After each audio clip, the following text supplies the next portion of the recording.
At 37,000 feet above the Atlantic, a baby's cries split through the polished silence of first class like an alarm.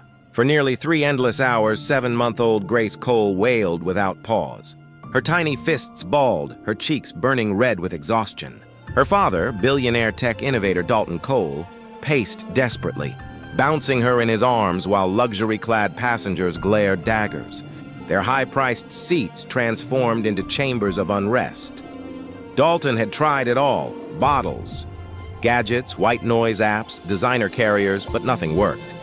His assistant, Micah Reed, leaned in with frantic whispers about controlling the situation, while head flight attendant Selena Reeves kept her polished smile firmly in place, though her eyes hinted at decisive intervention to protect her domain.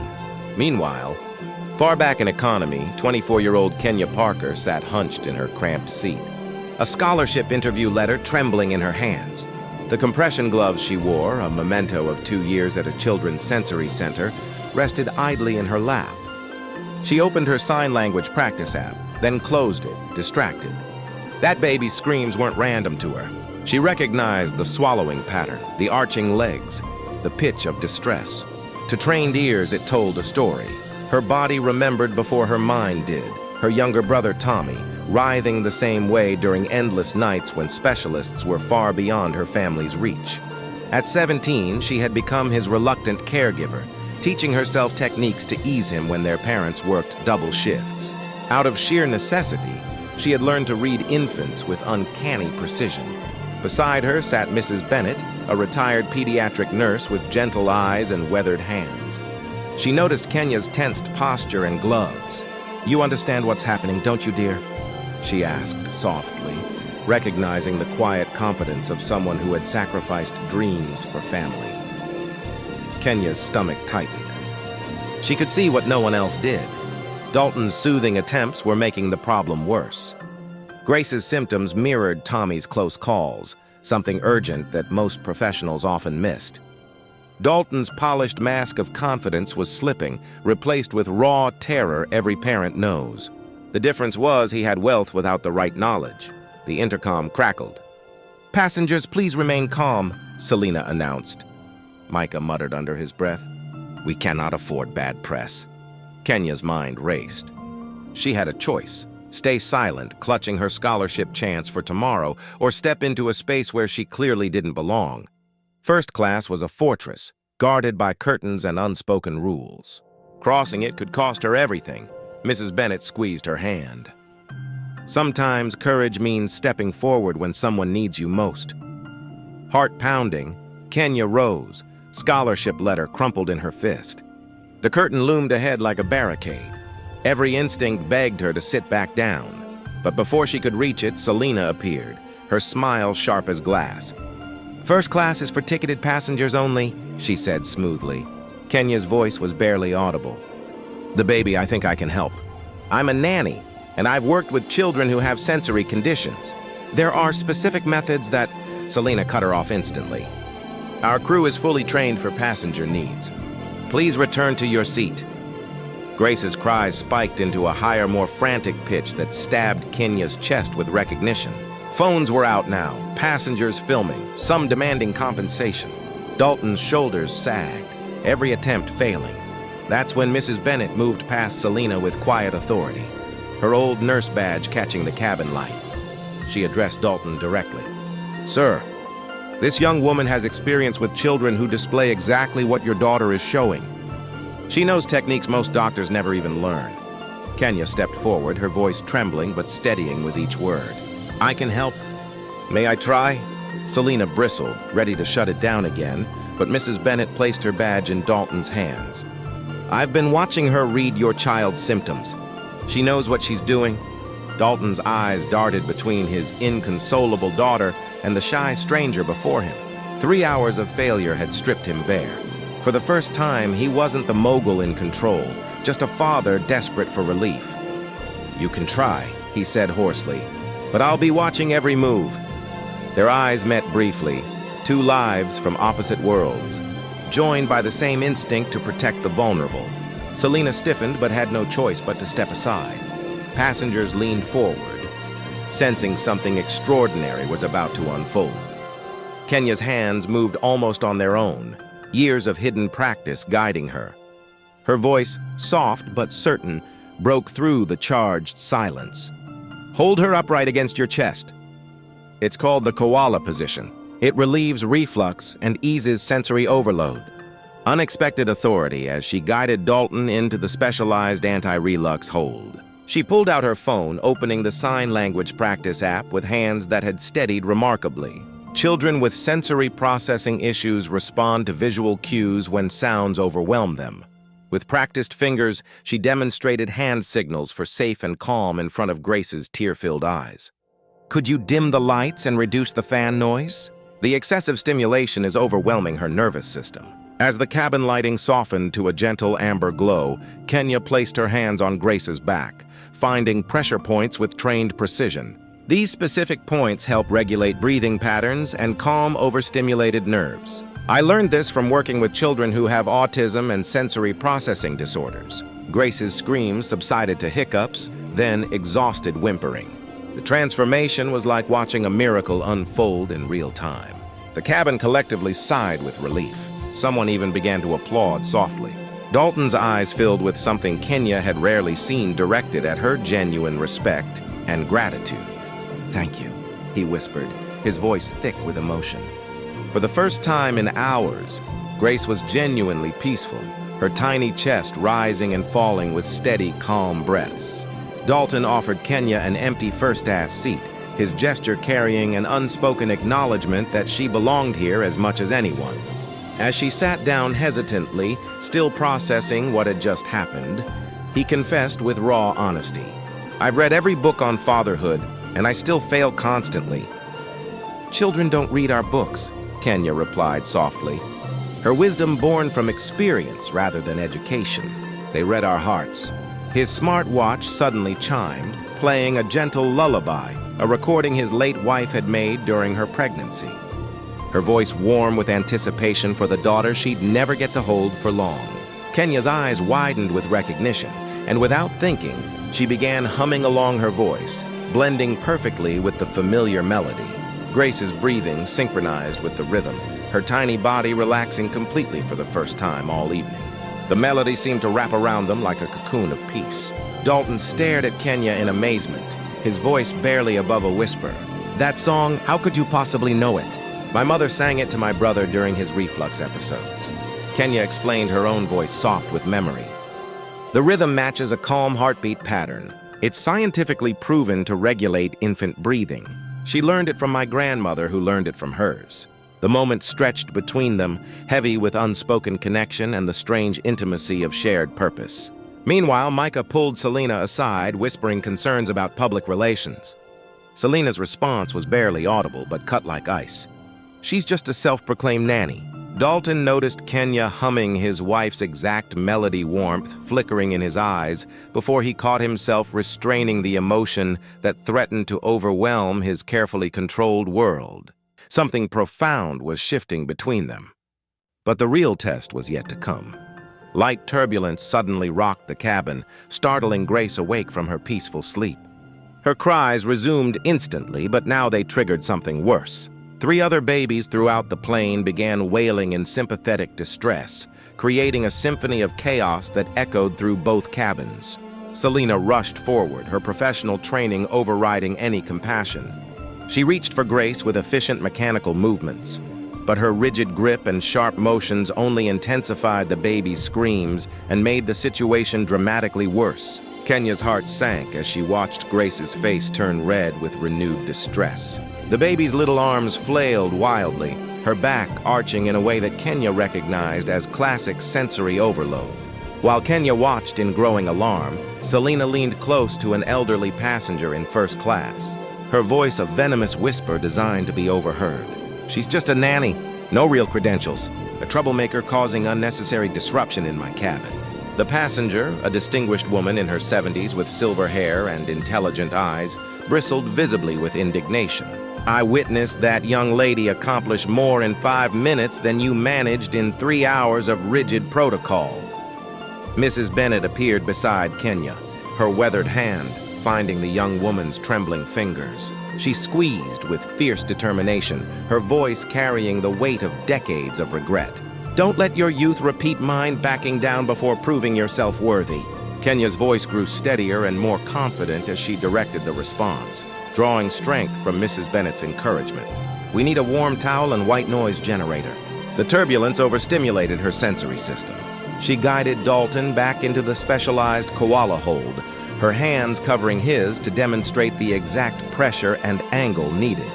Her touch was gentle but sure, and Dalton found himself studying her face as she worked the concentration in her dark eyes, the way her lower lip caught between her teeth when she focused. This wasn't luck or intuition. This was expertise earned through countless hours of real experience. Grace's cries softened as Kenya applied her specialized pressure point techniques with scientific precision. When Dalton reached for the warm towel, his hand brushed Kenya's and both froze at the unexpected contact. Electric tension crackled between them, a moment of connection that transcended their different worlds before Kenya quickly pulled away, her cheeks flushing with embarrassment. Around them, passengers watched in complete amazement as Grace settled once again into peaceful contentment. Selena stood in the aisle, her face burning with professional embarrassment as her authority crumbled before a shy economy passenger who clearly knew more than she did. Dalton's whispered, "Thank you," carried deeper meaning, now his eyes holding Kenya's longer than propriety dictated. She looked away, overwhelmed by feelings she'd never expected to experience at 37,000 ft above the ocean. But the worst crisis was yet to come. Severe turbulence struck without warning, sending the plane lurching violently through the night sky like a ship in a storm. Grace jerked awake immediately, overwhelmed by the chaos and noise. This time, her screams triggered a cascade of crying babies throughout both cabins, creating a cacophony that had passengers covering their ears and reaching for their call buttons. The pressure changes from rapid altitude shifts affected Grace's reflux condition, causing her to spit up lightly. Passengers began filming frantically on their phones, some live streaming the unfolding chaos to social media. Micah grabbed Dalton's arm urgently. "Sir, we should wait until landing and call a proper medical doctor." But Dalton was falling apart completely. His hands shook uncontrollably as he tried to apply Kenya's specialized techniques muscle memory, failing him under pressure. The composed executive facade cracked entirely, revealing the terrified widower hour beneath a man who'd already lost the love of his life and couldn't bear the thought of failing their daughter, too. "I did everything exactly right," he whispered, his voice breaking with desperation. "Every single technique you showed me, why isn't it working?" Kenya saw past his wealth and power to the wounded father within, recognizing the same panic she'd felt countless times with Tommy. "You're performing the techniques perfectly," she said with gentle conviction. "But Grace doesn't just need the right physical position. She needs calm from your heart, not perfection from your hands. What if I can't give her that?" The admission tore from his throat like a desperate confession. "What if I'm not enough? What if I fail her the same way I failed her mother?" His vulnerability silenced the entire first-class section. Even Selena stopped mid-instruction, struck by the raw honesty of his words and the pain that echoed in every syllable. The moment of ultimate truth had arrived, and what happened next would change 3 lives forever. Kenya placed her hand over Dalton's trembling fingers, her touch steadying his panic with remarkable gentleness. In that moment, she wasn't a shy economy passenger, and he wasn't a powerful CEO. They were just 2 people who cared deeply about the tiny life between them. "The only way you could fail her is by letting your fear teach her how to be afraid," she said with quiet conviction that cut through the chaos. "She feels exactly what you feel right now. She needs to feel your love, not your terror." She guided his hand to Grace's back, finding the rhythm with his smart watch, the lullaby melody his wife had lovingly recorded. "Count with me. Let the song your wife gave her guide your breathing and your heartbeat." As Kenya synchronized their movements with the familiar melody, something magical happened. Grace's desperate cries began to soften her tiny body, relaxing into her father's embrace. The transformation was visible not just in the baby, but in Dalton himself, as years of grief-driven fear finally began to lift from his shoulders. Mrs. Bennett, who had been quietly observing from her economy seat, suddenly stood and addressed the entire cabin with commanding presence that silenced every conversation and turned every head. "Excuse me, everyone," she called out, her voice carrying 40 years of hospital authority and wisdom. "I want you all to witness something extraordinary happening here. This young woman didn't just save a baby tonight. She taught a father how to parent from love instead of fear." The cabin fell completely silent, passengers hanging on her every powerful word. But then came the twist that changed everything in an instant. The distinguished elderly passenger in first class, the same woman who had defended Kenya earlier, stood up with her phone raised high, her voice ringing with righteous indignation that echoed through both cabins. "Flight attendant, let this girl lead," she shouted with fierce determination. "I recorded your conversation earlier, calling her just a nanny and a troublemaker. I've already posted it online and it's spreading like wildfire across social media." She held up her phone screen showing a video that was accumulating thousands of shares by the minute. "My granddaughter has autism and sensory processing disorders. I recognize genuine expertise when I witness it, and I recognize prejudice and discrimination when I hear it." The revelation sent shockwaves through the cabin. Other passengers began pulling out their phones, checking social media, finding the video already trending with thousands of supportive comments. The cabin erupted in supportive outcries that echoed from both sections like a thunderous wave. Passengers throughout first class and economy began calling out in unison, "She saved that baby when no one else could. Let her continue helping." We all witnessed what she accomplished. But the biggest transformation came from Dalton himself. Still holding Grace, now peaceful in his arms, he turned to address the entire cabin with renewed authority and genuine humility that commanded instant respect. "Ladies and gentlemen," his voice carried the natural command of countless boardroom presentations, but now tempered with authentic gratitude and raw emotion. "This remarkable young woman didn't just help my daughter tonight. She didn't just save my child. She saved me from the paralyzing fear I've carried since losing my wife." He looked directly at Kenya, his eyes shining with emotion and respect that made her breath catch. "Thank you, Kenya Parker, for showing me what real strength and courage look like." The applause was thunderous, echoing from both cabins and continuing for nearly a minute. Passengers were openly filming now, but this time to capture something beautiful and inspiring rather than scandalous. Even economy passengers had crowded toward the curtain to witness this transformative scene unfolding. Selena stood frozen in the aisle, her face pale as her prejudice was exposed for everyone to see. The footage of her dismissive comments was already spreading across social media platforms, her professional reputation crumbling in real time as the world watched. Kenya felt tears streaming down her cheeks, not from embarrassment, but from overwhelming recognition and validation. For the first time in her entire life, she wasn't invisible. She was seen, valued, and celebrated for exactly who she was and what she could offer. Grace stirred in her father's arms and looked directly at Kenya, making a soft cooing sound that seemed almost like gratitude. The entire cabin seemed to sigh with contentment. The crisis finally resolved through compassion rather than rigid procedure. But the transformation was far from over. The biggest changes were still to come. Micah Reed, who had spent the entire flight worrying about publicity disasters, suddenly realized he was witnessing something extraordinary that could completely redefine their company's mission and values. He approached Kenya with his phone out, not to silence her, but to capture her remarkable story properly for the right reasons. "Miss Parker," he said with newfound respect and genuine admiration. "Mr. Cole would like to discuss our new parent technology initiative. We're developing sensory-friendly devices for families with special needs, children.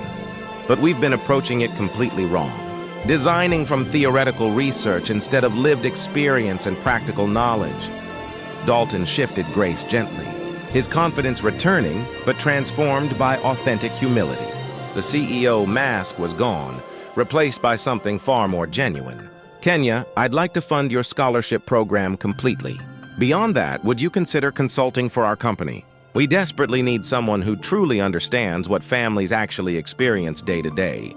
Kenya's eyes widened in complete disbelief, her voice barely a whisper. I don't have the formal credentials for something like that. Experience is the highest credential that exists." Mrs. Bennett interjected with firm conviction, her voice carrying the weight of decades in pediatric care. "Dear child, I spent 40 years in pediatric nursing. And I never learned some of the techniques you demonstrated tonight with such natural skill and intuition. Dalton pulled out his phone and made a video call that everyone could hear clearly, his voice warm with excitement. "Mom, I know it's very late there, but I wanted you to meet someone truly special." The screen lit up with Maggie Cole, a warm-faced woman with eyes exactly like Dalton's, her concern immediately visible even through the small screen. "Darling, is Grace all right? I heard there was trouble." She stopped mid-sentence, seeing her son's completely relaxed posture and her granddaughter sleeping peacefully in his arms. "Mom, I want you to meet Kenya Parker. She taught me something no parenting book could ever teach: how to be present and connected instead of perfect and controlled." Maggie's face softened with genuine warmth as she looked at Kenya through the screen, her eyes crinkling with the kind of smile that accepts immediately. "Thank you so much, dear. Today I witnessed my son become a real father for the first time since Sarah's passing." Mrs. Bennett reached into her purse and pulled out a worn leather journal filled with decades of handwritten medical notes and observations. "Kenya, this contains 40 years of pediatric techniques that never made it into official textbooks or training programs. I want you to have it and use it wisely." Her voice grew emotional with remembered dreams and lost opportunities. "I gave up my aspiration of becoming a medical researcher to raise my family. But someday a young woman won't have to abandon her dreams the way I did. You can be the researcher I never became." Selena Reeves finally approached the group, her perfect professional composure completely replaced by genuine remorse and shame. Her carefully constructed mask had fallen away entirely, revealing someone capable of growth and change. "Miss Parker," she said quietly, her voice trembling slightly with emotion, "I owe you a sincere and heartfelt apology. I was completely wrong about everything. Your qualifications, your intentions, your tremendous value. I allowed prejudice and class bias to cloud my professional judgment, and I'm deeply ashamed of my behavior tonight." She turned to address the entire cabin with visible courage. "I've worked in aviation for 10 years, mistakenly thinking that following rigid procedures was the same as truly serving people. Tonight, I learned the profound difference between the two approaches." Kenya surprised everyone by responding with remarkable grace and maturity that spoke to her character. "Thank you for saying that. It takes genuine courage to admit when we've made mistakes and to commit to doing better." Dalton nodded approvingly at the exchange, his respect for Kenya growing even deeper. "Selena, everyone makes errors in judgment. What truly matters is learning from them and growing." He paused thoughtfully, then added, "I'll be recommending comprehensive sensitivity training for your entire crew, not as punishment, but as professional development and growth opportunity." Micah was already making detailed notes on his phone with growing excitement. "We'll launch Grace's Future Fund to help families access sensory-friendly resources and support systems. And Kenya, we'd like you to lead the advisory board and help us design programs that actually work for real families." Grace stirred peacefully and looked up at Kenya, reaching out one tiny hand with deliberate intention. When Kenya offered her finger, Grace gripped it firmly and securely as if sealing their bond forever.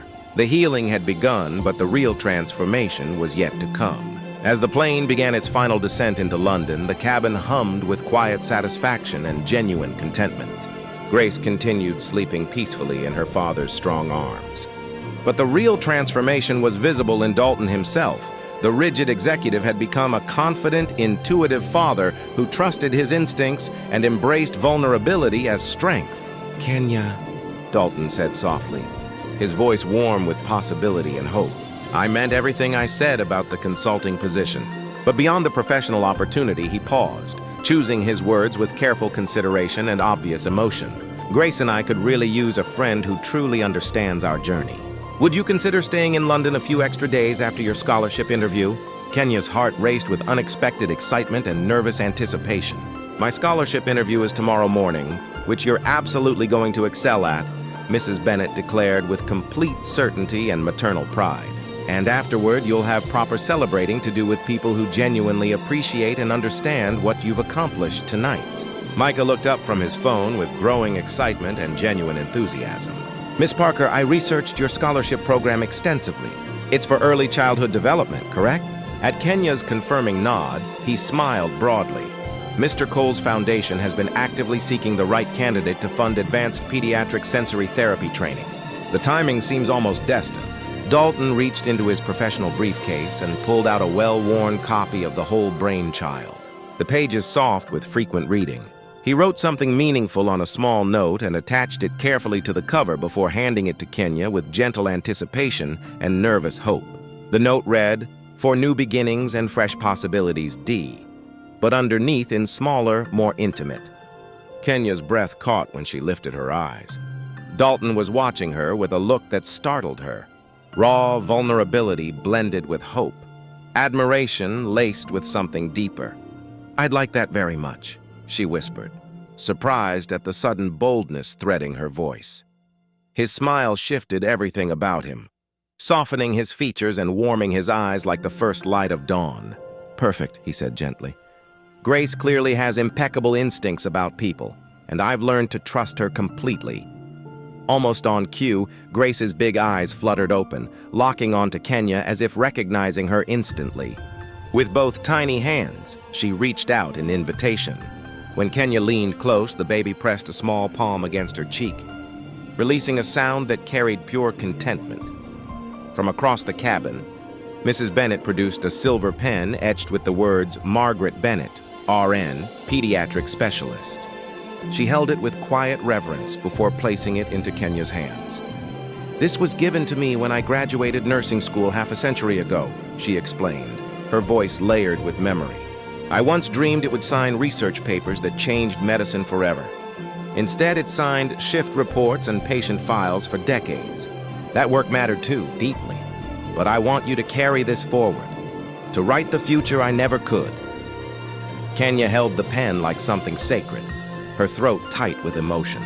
"I'll honor this gift. I'll make you proud." "You already have, child," Mrs. Bennett said warmly, "more than you realize." By the time the plane began its descent, the atmosphere was unrecognizable. A flight that began in tension and judgment had transformed into a story of connection and unexpected grace. What started as a screaming infant in first class had become a living parable of compassion and courage. Dalton's voice was soft, touched with awe. "You know, Sarah would have adored you. She always told me, the best caregivers aren't defined by degrees or titles. They're defined by the size of their heart and the steadiness of their hands." Kenya felt tears spill freely, but they weren't born of shame. They were tears of joy, of recognition, of finally being seen. Around them, passengers shared stories of their own, moments when strangers had made a difference. The cabin, once divided by wealth and class, had become a single community united by what they'd just witnessed. And yet, the greatest proof came months later, 6 months on. Kenya stood inside a research institute in London, her white coat embroidered with her name, Kenya Parker, Child Development Specialist.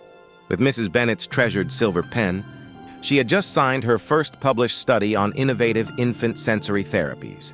Outside the tall windows, Dalton pushed Grace's stroller through a sunlit park, both laughing together at some private joke. Their lives had been rebuilt, not only for themselves but for others. Dalton's new initiative, Grace's Fund, now supported families who had once been shut out of specialized care, creating ripples of impact across countless lives. Mrs. Bennett was a frequent visitor, her once unrealized dreams finding fulfillment through Kenya's research and advocacy. Even Selena had been changed, transferring to flights dedicated to family travel, carrying forward the lesson that true service lies in seeing people, not just enforcing rules. As the camera panned over London's skyline, Kenya's warm voice narrated, "Some doors only open when trembling hands reach for them." The invisible becomes seen not through grand gestures, but through quiet courage, the courage to step forward when it matters most, even when you're afraid. The final frame showed Kenya writing in Mrs. Bennett's cherished journal while Grace played nearby and Dalton worked at her side. 3 lives intertwined, forever changed by a single act of compassion. If this story touched your heart, remember, your experience matters, your knowledge is valuable, and even the smallest act of bravery can transform the world in ways you never imagined. Share this if you believe in the power of quiet heroes.